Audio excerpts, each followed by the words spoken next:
Hawthorn berries. And this one has a very interesting aspect to it also.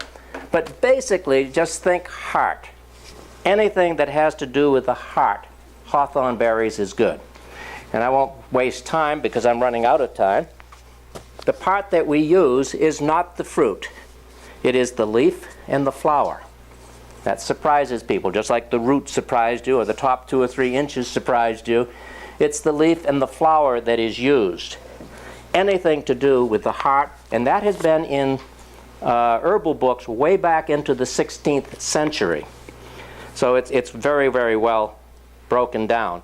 It contains choline, which helps to break down cholesterol in the bloodstream from fatty clumps that block veins and arteries into tiny particles that can be utilized by the body. Fancy word, it emulsifies fat. They also did autopsies on people who died of fatal heart attacks, and they got it capitalized, usually found to have fat in their veins and arteries. Hawthorn. If you're trying to lose weight, it emulsifies fat, it builds up metabolism. So it could be used that way, but mainly think of heart. Now this was very interesting to me. I've done a lot of international traveling, international speaking and research, but one of the things that was very interesting, I was over in Europe and we visited William Shakespeare's place.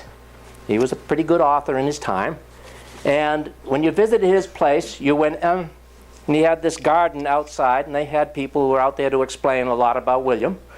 And in the middle of the garden was the hawthorn tree, and staked next to the hawthorn tree for any kind of heart condition. So interesting, way back in the time of William Shakespeare, they knew that. The guide there didn't know who I was or anything. She said, if he was living today, I'm quoting it, he would be the head of the alternative care movement.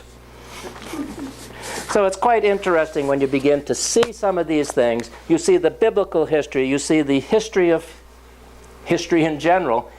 Herbs have always been there, they always work, they do have no side effects. It's something that you can depend on. You just have to get the right herb from the right company, the right part, all kinds of different things.